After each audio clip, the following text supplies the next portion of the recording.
Hello everyone. सो ये video हमारा continue होने वाला है लेक्चर 2 के तौर पे chapter light reflection and refraction के लिए। ऑलरेडी हम लोग लाइट का introduction, reflection topic, wave, particle, ये सब के बारे में थोड़ा थोड़ा इंट्रोडक्शन ऑलरेडी हम लोग पढ़ चुके हैं। नहीं जानते हो प्रीवियस लेक्चर को देखो, फिर वापस इस लेक्चर पे आओ।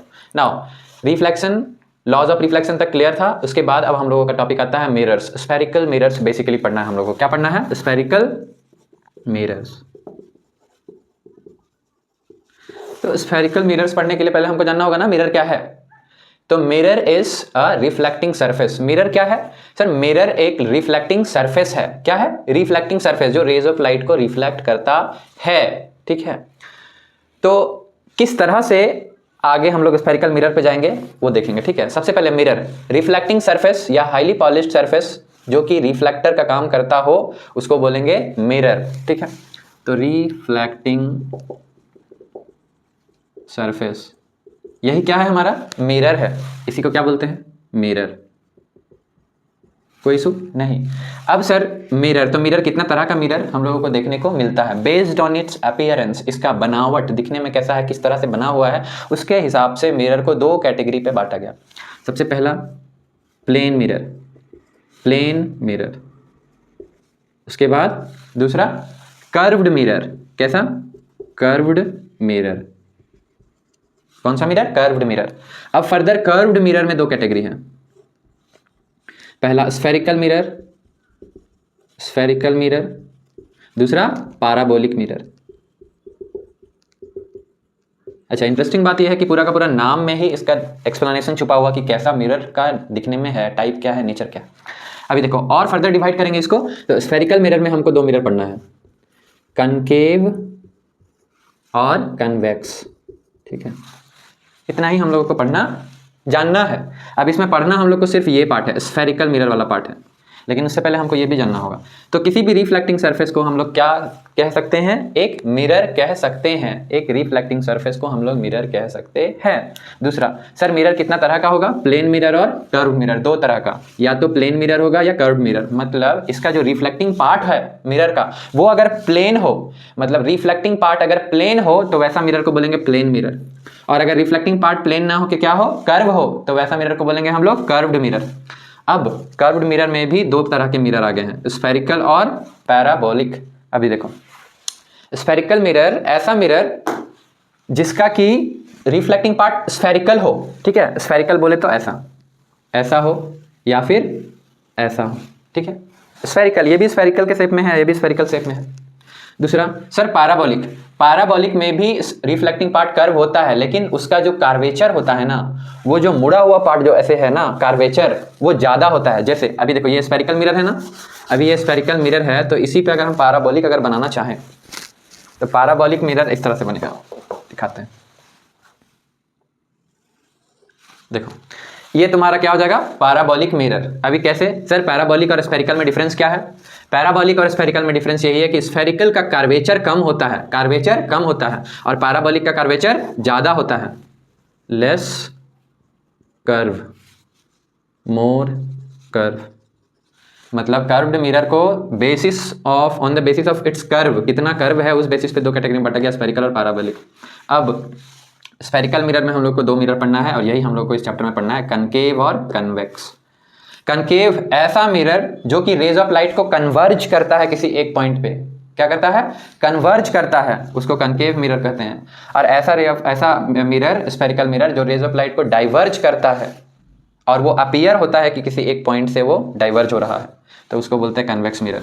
ये बेसिक फ्लो चार्ट है मिरर के लिए। इसको जान गए तो अब हम लोग डिटेल में पढ़ेंगे पूरा मिरर, स्फेरिकल मिरर। ठीक है,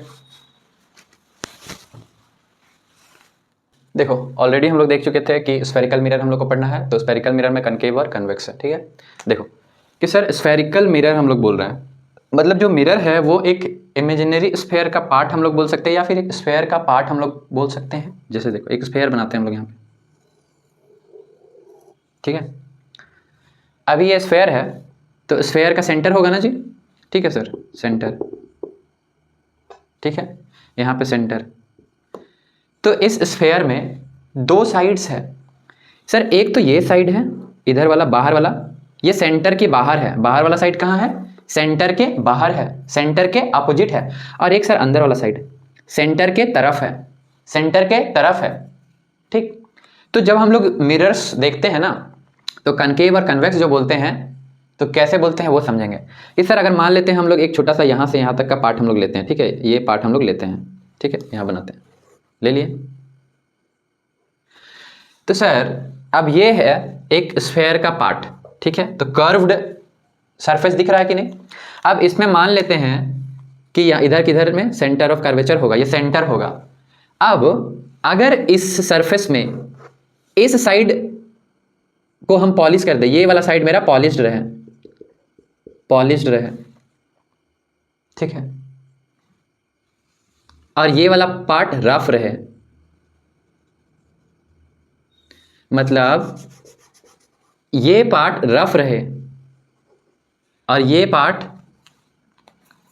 रिफ्लेक्टिंग पार्ट रहे, रिफ्लेक्टिंग पार्ट रहे, दो हो सकता है ना।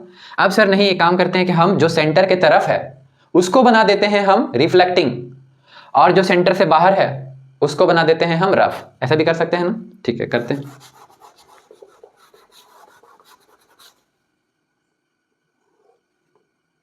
देखो अगर ये ऐसा पार्ट है तो सेंटर इधर में होगा। अब इस वाले पार्ट को हम बना दे रहे हैं क्या, रिफ्लेक्टिंग, और इसको बना दे रहे हैं हम रफ,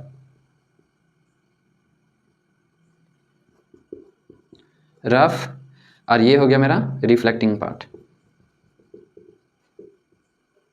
तो देखो सर पहला दूसरा दोनों में एक reflecting part centre of curvature की तरफ है, सेंटर की तरफ है, स्फेयर का सेंटर की तरफ है, और एक में सर स्फेयर का सेंटर के ऑपोजिट है रिफ्लेक्टिंग पार्ट। दो ही फिगर बन सकता है, दो ही शेप बन सकता है, एक में reflecting part toward the centre है, एक में reflecting part opposite to the centre है। ठीक, तो सर इसके अलावा तीसरा बन सकता है नहीं, तो यही जो दोनों है इसी का नाम है कनकेव और कन्वेक्स। अब देखेंगे, अब जानेंगे कौन कनकेव है और कौन कन्वेक्स है। तो वैसा मिरर वैसा मिरर जिसका रिफ्लेक्टिंग पार्ट अंदर की तरफ कर्व्ड हो, अंदर की तरफ हो, रिफ्लेक्टिंग पार्ट अंदर की तरफ हो। तो देखो दोनों में रिफ्लेक्टिंग पार्ट अंदर की तरफ किसमें है, ये रिफ्लेक्टिंग पार्ट है ना, तो अंदर की तरफ रिफ्लेक्टिंग पार्ट इसमें है, तो ये मेरा हो जाएगा कनकेव, कनकेव। और इसमें देखो रिफ्लेक्टिंग पार्ट आउटवर्ड है, आउटवर्ड बेंड है, तो ये हो जाएगा कन्वेक्स। क्या हो जाएगा, कन्वेक्स। तो ऐसे हम लोग आइडेंटिफाई डिवाइड करते हैं दो तरह के मिरर को, स्फेरिकल मिरर को, कन्वेक्स और कनकेव। अब इसमें इन जनरल प्रॉपर्टीज जानना है, किस तरह से इमेज फॉर्मेशन को हम लोग स्टडी करेंगे, इमेज फॉर्मेशन के लिए क्या क्या चीजें हैं। ठीक है, तो समझते हैं। इसको इरेज करते हैं।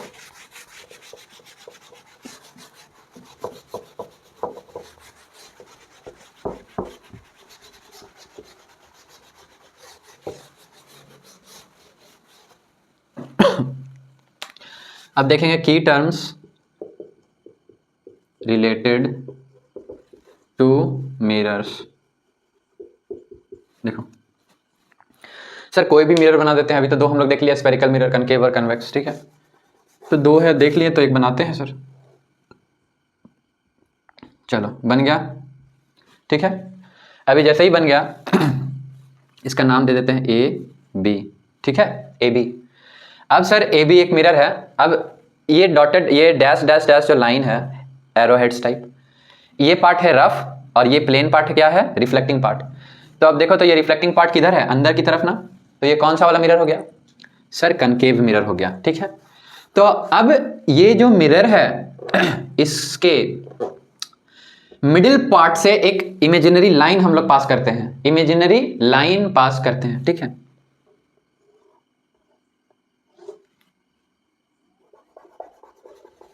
इमेजिनरी लाइन पास कर दिए,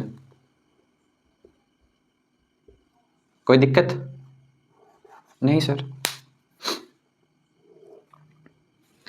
ये जो इमेजिनरी लाइन है इस मिरर के सेंटर से पास हुआ, इसी को बोलते हैं प्रिंसिपल एक्सिस। क्या बोलते हैं, प्रिंसिपल एक्सिस, पहला। ठीक है, दूसरा ये जो सेंटर से पास हुआ ना जी, तो ये मिरर के केस में इसको बोलते हैं पोल। क्या बोलते हैं, पोल, प्रिंसिपल एक्सिस, पोल। ठीक है, अब ए बी क्या है, मिरर का दो छोर है ना, तो ये जो ए बी होगा ना, ए बी यही इस मिरर का एपरेचर है, एपरेचर, अपर्चर, ठीक है। ठीक, अब ये जो मिरर है ये एक स्फेरिकल स्फेयर का पार्ट बनता हुआ आप लोग को नजर आ रहा है कि सर अगर इसको इस तरह से हम आगे कैरी फॉरवर्ड करें तो ये एक इमेजिनरी स्फेयर का पार्ट हमको बनता हुआ दिखेगा, दिखा, बनता हुआ तो दिख गया सर। तो बनता हुआ दिख गया तो यहां से यहां तक का डिस्टेंस जो है इसको डायमीटर की तरह देख सकते हैं। तो ये बीच वाला जो पार्ट होगा ये सेंटर होगा, तो ये इमेजिनरी स्फेयर का ये सेंटर हुआ, हुआ यस सर। तो ये सेंटर सी, इसी को बोलते हैं सेंटर ऑफ कार्वेचर, इसी को क्या बोलते हैं, सेंटर ऑफ कार्वेचर, ठीक है।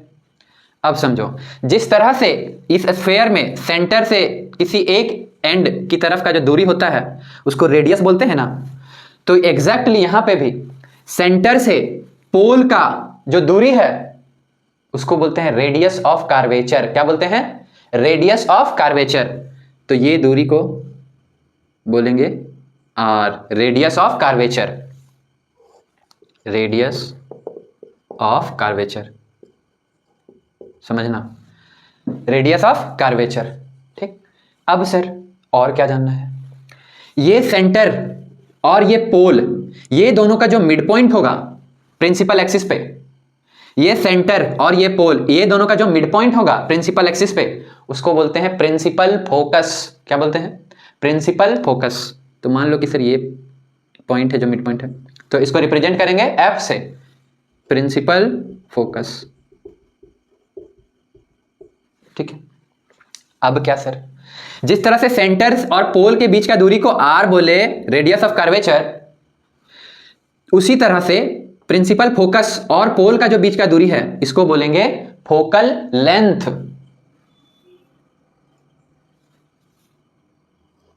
क्या बोलेंगे, फोकल लेंथ, ठीक है। तो क्या क्या जाने, प्रिंसिपल एक्सिस जाने, एपर्चर जाने, पोल जाने, फोकल लेंथ जाने, प्रिंसिपल फोकस जाने, सेंटर ऑफ कर्वेचर जाने, रेडियस ऑफ कर्वेचर भी जान गए। अभी देखो, अगर मान लो कि सर C और P सेंटर ऑफ कर्वेचर और पोल का जो दूरी था वो R है और F मेरा मिड पॉइंट है सेंटर ऑफ कर्वेचर और पोल के बीच में, तो सर हम नहीं बोल सकते जो रेडियस ऑफ कर्वेचर है वो दुगना है फोकल लेंथ का। यस सर बिल्कुल। तो ये रिमार्क्स में याद रखना, R is 2 times F, ठीक है, R is twice F, ठीक है। यही सब आप लोग को टर्म्स जानना है मिरर में। अभी समझो, अभी तो हम यहाँ पे स्फेयर एक इमेजिनरी डॉटेड लाइन से बना दिए, तो तुम लोग देख के कोई नहीं क्वेश्चन करोगे कि सर कैसे आप लिख दिए, ये सब रिलेशन कैसे बता दिए। तो अभी हमेशा तो आपको ये डॉटेड लाइन नहीं ना दिखेगा जी। अभी देखो ये डॉटेड लाइन को मिटा देते हैं, डॉटेड लाइन को मिटा दिए, तो क्या डॉटेड लाइन मिटा देने से मेरा सारा चीज चेंज हो जाएगा, नहीं सर, वो अपना अंडरस्टैंडिंग के लिए, समझाने के लिए हम डॉटेड लाइन बनाए। अभी देखो, अब मिरर यही का यही है, अब principal axis again, pole, aperture, focal length, principal focus, radius of curvature, centre of curvature, यही सब, इतना ही की टर्म्स हम लोगों को जानना है, that's it.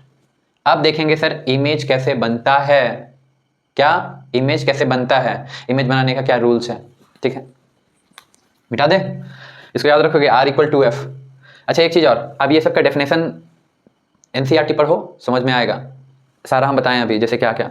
Sir principal focus क्या है, imaginary line which is passing through the centre of the aperture of mirror, ठीक है, imaginary line passing through the centre of aperture. Second, focal length क्या है sir, it is the distance between principal focus and pole. उसके बाद radius of curvature क्या है sir, radius of curvature is the distance between centre of curvature and pole. उसके बाद और क्या, R और F में relation R equal to F। तो यही सब तुमको जानना है। अगर मान लो डेफिनेशन कभी नहीं पूछेगा, कॉम्पिटेंसी बेस्ड की तरफ आपका एग्जाम जा रहा है, बस ये सब कॉन्सेप्ट्स को क्लियर रखो, ठीक है। चलो अब हम लोग कुछ कुछ रूल्स के बारे में जानते हैं, मिटा दें, यस।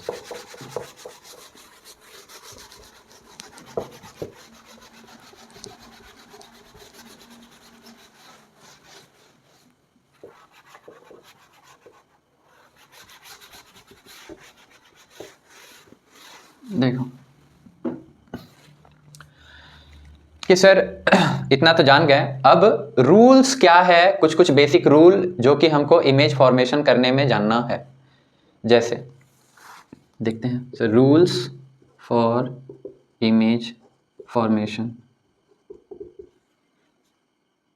इन मिरर्स। क्या क्या रूल्स है? बेसिकली 4 रूल्स हम लोग जानेंगे, 3-4 रूल्स जानेंगे। देखो, पहला, कोई भी रे ऑफ लाइट अगर इन्फिनिटी से आती है तो पैरेलल आएगी। ठीक, तो समझना इसको रूल में कैसे फॉर्मुलेट करेंगे। If any rays of light which is parallel to the principal axis, अगर प्रिंसिपल एक्सिस के पैरेलल है तो वो रिफ्लेक्टिंग सरफेस में रिफ्लेक्ट करने के बाद जो बाउंस बैक करेगा, रिफ्लेक्टिंग सरफेस में रिफ्लेक्ट करने के बाद बाउंस बैक करेगा, वो प्रिंसिपल फोकस से ही पास करेगा। कहां से पास करेगा? प्रिंसिपल फोकस से। अ पैरेलल रे after reflection passes through principal focus।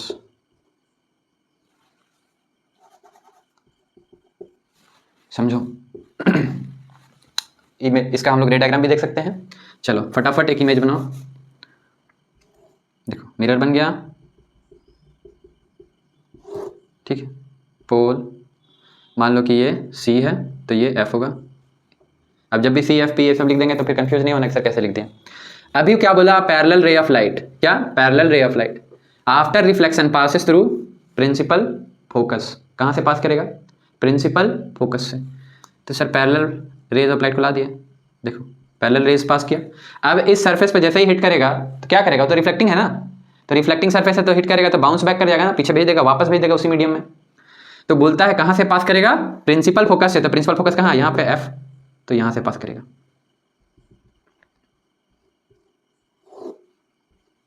समझ गए? तो ये हमारा इंसिडेंट रे, ये रिफ्लेक्टेड रे। रूल नंबर 1 यही है। अगेन कोई सा भी पैरेलल हो, ये यहीं से पास करेगा। कितना भी पैरेलल, अगर नीचे से भी तुम पास करा, नीचे से भी अगर बीम फॉल करा दो डायग्राम में, तो भी फिर ये कहां से पास करेगा? यहीं से पास करेगा। समझे? क्लियर?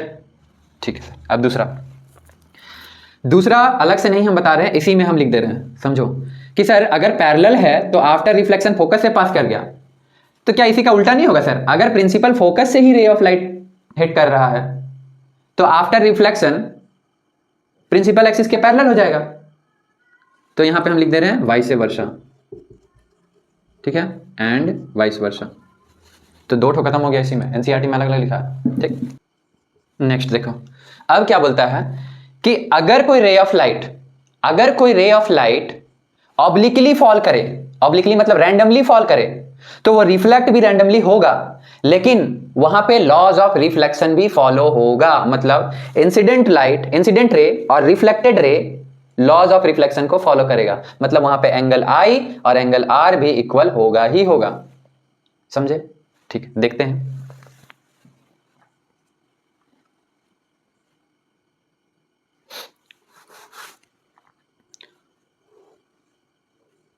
मान लो कि अगेन ये क्या है? मिरर है। ठीक है, कौन सा? कनकेव। अभी ऑब्लिकली ये फॉल करा देते हैं हम इसमें। देखो, इस पॉइंट पे तो फॉल करा दिया ऑब्लिकली। अब इस पॉइंट पे जैसे ही हम ऑब्लिकली फॉल कराए तो देखो, क्या ये पैरेलल है? नहीं। क्या ये फोकस से पास किया? नहीं। मतलब ये रैंडमली गिरा, ऑब्लिकली गिरा। तो ऑब्लिकली गिरेगा ना, तो यहाँ पे ये लॉज ऑफ रिफ्लेक्शन को फॉलो करेगा। तो यहाँ पे देखो, इंसिडेंट एंगल क्या होगा? नॉर्मल बनाओ, तो यहाँ इंसिडेंट एंगल I होगा, तो इतना ही आफ्टर रिफ्लेक्शन भी एंगल बनेगा। तो ये इस तरह से कुछ हो जाएगा, मतलब I = R। क्लियर? यही है। बुक में आप लोग को पोल के पास से भी दिखा देगा डायग्राम, जैसे इसी में डायग्राम बनाओगे तो ऐसे हो जाएगा।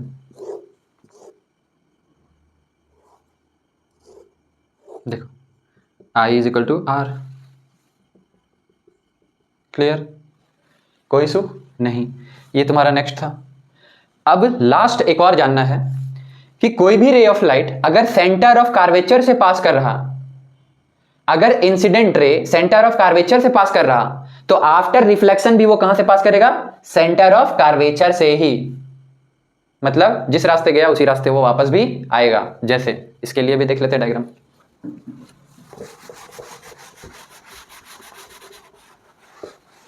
देखो जैसे अगेन बना दिया फिर से कनकेव पोल, मान लो कि ये सेंटर ऑफ कर्वेचर है, ये प्रिंसिपल फोकस है। अब कोई रेज ऑफ लाइट अगर सेंटर ऑफ कर्वेचर से पास कर रहा है, एनी रे if it is passing through centre of curvature, तो वो आफ्टर रिफ्लेक्शन भी सेम पाथ को फॉलो बैक करेगा। जैसे एग्जांपल के लिए देखो, सेंटर ऑफ कर्वेचर से गया ना, तो यहाँ पे इस पॉइंट पे जाने के बाद क्या करेगा सर, ये इस पॉइंट पे जाने के बाद रिफ्लेक्शन होगा, मतलब बाउंस बैक करेगा सेम मीडियम पे। तो ये जिस रास्ते गया ना, उसी रास्ते ये वापस भी आ गया। यही है रूल्स। अच्छा, एक चीज़ नोटिस करोगे कि सर जितना भी डायग्राम हम लोग बनाए, कौन सा बनाए, कनकेव, कन्वेक्स में भी बनेगा सब। फर्क क्या है, कनकेव में एक्चुअल रेज का मीटिंग इंटरसेक्शन दिख रहा था, कन्वेक्स में आपको अपीयर होगा कि जो रेज ऑफ लाइट पैरेलल थी वो फोकस पॉइंट से पास कर रही है, ऐसा अपीयर होगा जब उसको आप रिट्रेस बैक करोगे। एनसीईआरटी प्रॉपरली रीड करो, नहीं समझ में आएगा तो कमेंट करना, ठीक है। सेम उसका रिवर्स केस भी, उसके बाद ऑब्लिकली फॉल करेगा तो फिर ऑब्लिकली रिफ्लेक्ट भी कर जाएगा, लॉज ऑफ रिफ्लेक्शन को फॉलो करेगा, फिर अगेन सेंटर ऑफ कर्वेचर से पास करेगा तो फिर incident ray centre of curvature से अगर गया तो फिर सेंटर ऑफ कर्वेचर से ही पाथ को फॉलो बैक कर लेगा वो रिफ्लेक्शन के बाद। यही तुम्हारा रूल्स था इमेज फॉर्मेशन के लिए। अब देखो, अब टॉपिक हमारा आता है सर क्या क्या केसेस है इमेज, क्या क्या केसेस हम लोग को पढ़ना है। तो देखो, कनकेव में हम लोग को टोटल 6 है पढ़ना, और कन्वेक्स में टोटल हम लोग को 2 है पढ़ना, ठीक है। देखो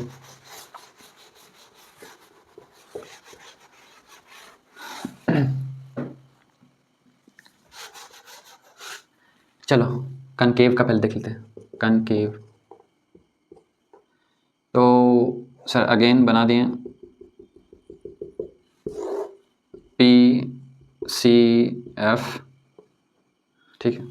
अभी देखो क्या क्या केस हो सकता है सर। केस नंबर 1, जब ऑब्जेक्ट इन्फिनिटी में हो। ऑब्जेक्ट कहाँ हो, एट इन्फिनिटी, एट इन्फिनिटी। जब इन्फिनिटी में ऑब्जेक्ट होगा मतलब रेज ऑफ लाइट दूर से आ रहा है, तो आप लोग को पता है कि फार प्लेस से अगर रेज ऑफ लाइट आ रही है तो हम लोग को पैरेलल नजर आती है। तो पैरेलल नजर आती है तो पैरेलल आएगी, तो फिर पैरेलल आएगी तो रूल्स हम लोग जानते हैं, पैरेलल आएगा तो रेज ऑफ लाइट कहाँ से पास करेगा, फोकस से। तो फोकस पे पास कर जाएगा, तो अगर इन्फिनिटी में कोई ऑब्जेक्ट है तो उससे जितना भी रेज ऑफ लाइट आएगा पैरेलल आएगा, तो आफ्टर रिफ्लेक्शन कहाँ से पास कर जाएगा, फोकस से। तो इमेज कहाँ बनेगा, फोकस पे, पॉइंट साइज, छोटा इमेज बनेगा एकदम पॉइंट साइज। एनसीईआरटी पढ़ोगे। उसके बाद दूसरा केस क्या हो सकता है सर, कि बियॉन्ड सी, ये सेंटर ऑफ कर्वेचर है ना, सेंटर ऑफ कर्वेचर से थोड़ा सा पहले। अब बियॉन्ड सी कहने का क्या मतलब है कि एक सर्टेन वैल्यू तक सर जो हम लोग को नोन है, वही बियॉन्ड सी इन्फिनिटी बन जाएगा कब, जब हम लोग को वो बियॉन्ड सी का वैल्यू पता नहीं है। तो बियॉन्ड सी, तो बियॉन्ड सी है तो सर अब कहां बनेगा इमेज, तो बियॉन्ड सी है, तो बियॉन्ड सी है तो अब इमेज फोकस पे ना बन के फोकस से थोड़ा दूर आ जाएगा, फोकस और सेंटर ऑफ कर्वेचर के बीच में बनेगा, between C and F, focus और सेंटर ऑफ कर्वेचर के बीच में बनेगा। तीसरा, अब सी पे आ गया, एट सी, तो इमेज भी कहां पे बनता है, इमेज भी सी पे बनता है, ठीक है। चौथा केस क्या है कि सर सी और एफ के बीच में, बिटवीन सी एंड एफ, तो अगर ऑब्जेक्ट सी और एफ के बीच में आ जाएगा, ठीक है, सी और एफ के बीच में आ जाएगा, तो जो इमेज होगा वो बियॉन्ड सी बन जाएगा, वो सी से दूर बनेगा, इमेज सी के बाद बनेगा, बियॉन्ड सी, ठीक है। अब सर पांचवा केस, जब ऑब्जेक्ट प्रिंसिपल फोकस पे है, एट एफ, जब ऑब्जेक्ट भी प्रिंसिपल फोकस पे है, ठीक है, तो फिर इमेज बनेगा इन्फिनिटी, एट इन्फिनिटी। इमेज कहां बनेगा, एट इन्फिनिटी। अब सर छठा केस, जब ऑब्जेक्ट पोल और फोकस के बीच में है, बिटवीन पोल एंड फोकस, तो फिर ऑब्जेक्ट कहां बनेगा, तो सर ऑब्जेक्ट बनेगा, वर्चुअल ऑब्जेक्ट बनेगा। कैसा बनेगा, वर्चुअल ऑब्जेक्ट बनेगा, virtual and erect behind the mirror, behind the mirror, ठीक है। यही 6 केसेस है। इसको एनसीईआरटी में जो आपको टेबल बना के लिखा हुआ है वो टेबल आप लोग अच्छे से पढ़ना। अब इसको मिटाते हैं और कन्वेक्स का 2 केस देख लेते हैं कि ऑब्जेक्ट का पोजीशन जैसे जैसे नजदीक आता है वैसे वैसे इमेज का पोजीशन दूर भागता है। ऑब्जेक्ट का पोजीशन जैसे जैसे नजदीक आता है, इमेज का पोजीशन वैसे वैसे दूर भागता है। और जैसे ही ऑब्जेक्ट एकदम नजदीक आ जाता है तो object behind the mirror virtual बनता है एक केस में, ठीक है। तो कनकेव में किस तरह का इमेजेस बनता है सर? अगर क्लास 7-8 में पढ़े होगे तो तुम लोग इमेजेस दो तरह का होता है पढ़े होगे, रियल इमेज और वर्चुअल इमेज। रियल इमेज ऐसा इमेज जिसको कि हम स्क्रीन में उतार सकते हैं, स्क्रीन में ऑब्टेन कर सकते हैं। वर्चुअल इमेज ऐसा इमेज जिसको हम स्क्रीन में ऑब्टेन नहीं कर सकते हैं। तो सर कनकेव मिरर में जो 6 केस हम लोग को पढ़ना है एनसीईआरटी के हिसाब से, उसके हिसाब से 5 केस में रियल एंड इन्वर्टेड इमेज है और 1 में वर्चुअल एंड इरेक्ट है। वर्चुअल एंड इरेक्ट कब है कि सर जब ऑब्जेक्ट पोल और फोकस के बीच में है। तो सर एक ही एक्सेप्शन केस है, इसी से क्वेश्चन में मैक्सिमम टाइम में अगर इस टॉपिक से छिड़ेगा तो इसी टॉपिक से उठाएगा, ठीक है। तो गुड फॉर यू, अच्छे से पढ़ो। अब देखो दूसरा कन्वेक्स। इसमें सर 2 ही केस बनता है। पहला, जब ऑब्जेक्ट इन्फिनिटी पे हो, ऑब्जेक्ट एट इन्फिनिटी, तो इन्फिनिटी पे है तो रेज ऑफ लाइट कैसा आएगा? पैरेलल आएगा। अभी देखो कि सर रिफ्लेक्टिंग सरफेस ऐसा है तो ये किधर, जैसे ही यहाँ हिट करेगा तो उसके बाद ये क्या हो जाएगा? ये तो ऐसे ऐसे ऐसे हो गया। तो आफ्टर रिफ्लेक्शन रिफ्लेक्ट कर गया तो ये क्या इधर जा रहा था, कभी इधर क्या इसको मिलेगा फोकल पॉइंट, प्रिंसिपल फोकस इधर मिलेगा? नहीं ना मिलेगा। तो इस प्रिंसिपल एक्सिस में इधर का फोकल पॉइंट तो ये है, तो सर कोई चांस ही नहीं है इधर में मिलने का। तो अब इसको अपोजिट साइड में इसको रिट्रेस करेंगे हम लोग। क्या करेंगे? रिट्रेस करेंगे। तो रिट्रेस करेंगे तो देखो, रिट्रेस किए तो देखो, देखो ऐसा अपीयर नहीं हो रहा कि सर मान लो ये दूरी f है तो ये दूरी भी f होगा। ऐसा अपीयर नहीं हो रहा कि इसी पॉइंट से ये जा रहा हो। देखो सेटिस्फाई हो रहा है कि नहीं? Parallel rays after reflection it appears that it is passing through principal focus, है कि नहीं? यस सर है, बिल्कुल है, कोई दिक्कत नहीं। तो जब इन्फिनिटी पे है तो ऑब्जेक्ट कहाँ पे बन रहा है सर? फोकस पे बनेगा। अब ये कैसे बनेगा सर? देखो रियल में तो कहीं पे मीट करता हुआ नहीं ना दिख रहा जी। तो सर रियल में मीट करता हुआ नहीं दिख रहा, तो अब इसको आप बनाइए। देखो पैरेलल है, ठीक है, एक और पैरेलल बना दो। अगेन ये भी इसी तरह होगा। हमको एटलीस्ट कितना चाहिए? एटलीस्ट 2 रेज चाहिए, एटलीस्ट 2 रेज चाहिए रहता है दिखाने के लिए इमेज फॉर्मेशन। देखो एक सर इधर, एक यहाँ ऊपर से दिखा दिए, एक नीचे से दिखा दिए, दोनों कहाँ पे जाके मिल रहा? एक्चुअली में तो मिल नहीं रहा कहीं पे, रियल इंटरसेक्शन तो नहीं हो रहा। तो जब हम लोग रिट्रेस करें पाथ को तो हम लोग को दिख रहा है कि नहीं फोकस पे मिल रहा है। तो इमेज कैसा बना? Virtual and erect, real image नहीं बना और पॉइंट साइज इमेज बना। दूसरा केस क्या बनता है? जब ऑब्जेक्ट इन्फिनिटी एंड पोल के बीच में हो, object between infinity and pole, यही 2 केस बनता है। तो सर इसमें है मतलब इन्फिनिट पोल ये और इन्फिनिटी ये, तो इन्फिनिटी और पोल के बीच में कहीं पे मतलब डिस्टेंस नोन है, पोजीशन नोन है। अगर नोन नहीं रहता तो वो इन्फिनिटी ही कहला जाता।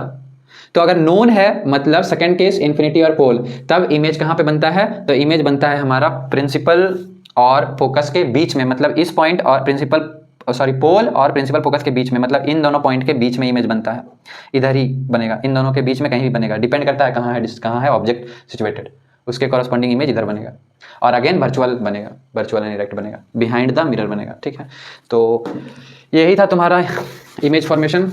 और अच्छा यहाँ पे हम इमेज इसलिए बना के सारा नहीं दिखा रहे हैं क्योंकि एक ही इमेज बनाने के बाद बोर्ड भर जाता है। तो तुम लोग एनसीईआरटी बुक को अच्छे से पढ़ो, और जहाँ तक रहा सवाल की थ्योरी जानने का और सर कहाँ अटक रहे हो तो कमेंट कर सकते हो, बता देंगे सारा वापस से फिर, ठीक है। कमेंट कर सकते हो। नेक्स्ट आ जाओ, क्या टॉपिक सर इसमें जानना है? Mirror formula and magnification.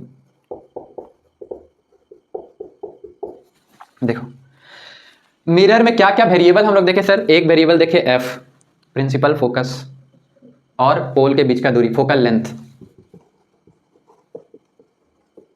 दूसरा क्या देखे? You, object distance. मतलब सर ऑब्जेक्ट जहां पे है उसका पोल से दूरी जो होगा उसको यू से डिनोट करते हैं और लिखते हैं ऑब्जेक्ट डिस्टेंस, बोलते हैं ऑब्जेक्ट डिस्टेंस। दूसरा भी सर इमेज डिस्टेंस। इमेज जहां पे फॉर्म हो रहा है उसका पोल से दूरी भी से डिनोट करते हैं, इमेज डिस्टेंस बोलते हैं। तो ये तीनों क्या है सर, वेरिएबल है। किसका, मिरर के केस में, लेंस में भी होगा। तो मिरर में ये तीनों को रिलेट करते हुए एक फॉर्मूला है जिसको बोलते हैं mirror formula. The formula which is associated with all the variables like principal, like focal length, object distance and image distance, F U and V, is known as mirror formula. Formula क्या है sir, 1/f is equal to 1/v minus 1/u। यही मेरा formula है, mirror formula. Mirror के case में याद रखना, lens में पढ़ेंगे तो यहां पे माइनस कर देंगे, डेरिवेशन वगैरह भी होता है, लेकिन आप लोग को कुछ नहीं जानना है, ठीक है। नेक्स्ट आ जाओ, मैग्निफिकेशन।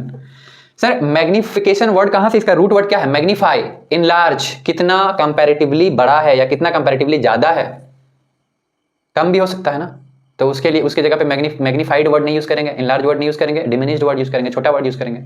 लेकिन इन जनरल उस कंपैरिजन को मैग्निफिकेशन बोलते हैं। The comparison of image size with respect to object size, या फिर the comparison of image place with respect to object place, कितना दूरी है, उनको भी बोलते हैं मैग्निफिकेशन।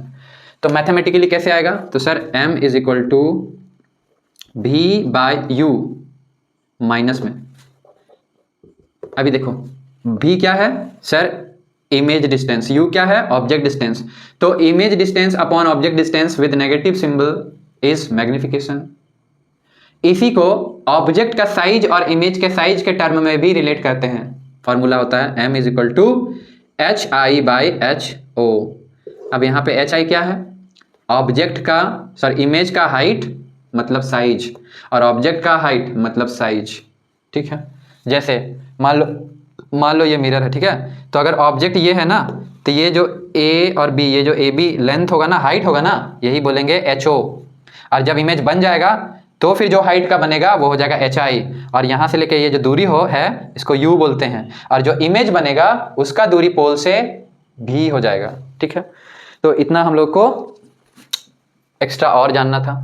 इसके अलावा और क्या जानना है सर, तो इसके अलावा जानना है मैग्निफिकेशन का वैल्यू क्या जस्टिफाई करता है, मतलब क्या सिग्निफाई करता है। जैसे मैग्निफिकेशन पॉजिटिव भी हो सकता है और नेगेटिव भी हो सकता है, तो पॉजिटिव का क्या मतलब होगा और नेगेटिव का क्या मतलब होगा, समझे। तो पॉजिटिव अगर मैग्निफिकेशन आता है तो इसका मतलब होता है कि इमेज जो होगा वो वर्चुअल एंड इरेक्ट होगा। कैसा होगा, virtual and erect. m is equal to positive, image is virtual and erect. और यही अगर m नेगेटिव आ गया तो image is real and inverted, ठीक है। क्लियर, एनी प्रॉब्लम, नहीं सर, गुड। अब देखो और अगर m, सॉरी हाँ ये हो गया। अब इसमें क्या जानना है सर, साइन कन्वेंशन। जैसे मिरर फॉर्मूला मैग्निफिकेशन जान गए ना, तो अब साइन कन्वेंशन भी जानो कि सर साइन कन्वेंशन क्या है इससे एसोसिएटेड न्यूमेरिकल्स को सॉल्व करने के लिए। साइन कन्वेंशन, साइन कन्वेंशन कुछ नहीं है, तुम लोग कार्टेशियन कोऑर्डिनेट सिस्टम जानते हो ना। कार्टेशियन कोऑर्डिनेट सिस्टम में क्या होता है सर, इधर पॉजिटिव, इधर नेगेटिव, इधर पॉजिटिव, इधर नेगेटिव, ये जानते हो कि नहीं। X, X dash, Y, Y dash, origin, जानते हो ना जी। अब एकदम कुछ नहीं करना है, इसी को एज इट इज डिट्टो उठा के कहाँ पे बिठा देना है, मिरर में बिठा देना है। जैसे देखो हमको छोटा बनाना चाहिए था जी, चलो ताकि साथ में कंपैरिजन कर पाते हैं। चलो देखो मिरर बनाओ, बना दिए मिरर। तो इसको भी देख के नहीं लग रहा है एक्स है सर, एक्स डैश है सर, ये वाई है सर, वाई डैश है सर, कोई दिक्कत नहीं, पोल है सर। तो जो भी डिस्टेंसेस हम पोल से मेजर कर रहे हैं लेफ्ट की ओर, पोल से लेफ्ट की ओर, उसको हम लोग वैल्यू लेंगे नेगेटिव में। क्या वो यहां नहीं है, ओरिजिन से लेफ्ट नेगेटिव, बिल्कुल है सर। पोल से राइट पॉजिटिव।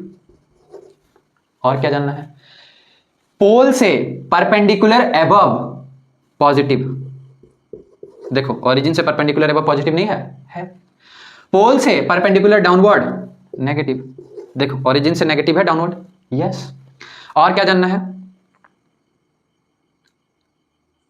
हाँ इसमें जैसे सारा डिस्टेंस, सारा मेजरमेंट ओरिजिन से करते हैं ना, ओ से, ओ को रेफरेंस पॉइंट मानते हुए, उसी तरह यहाँ पे सारा मेजरमेंट, सारा कैलकुलेशंस पोल को रेफरेंस मानते हुए करते हैं, पी से करते हैं, ठीक है। तो यही था तुम्हारा मिरर का, स्फेरिकल मिरर में इतना ही पढ़ना है। आई थिंक बहुत सारा चीज़ क्लियर हो गया होगा, नहीं क्लियर हो गया होगा तो कमेंट करना। नेक्स्ट क्लास में हम लोग लेंस स्टार्ट करेंगे, मिरर खत्म हो गया। Till then bye bye, and channel को सब्सक्राइब करो, लाइक करो और help me grow together. See you in the next video, bye.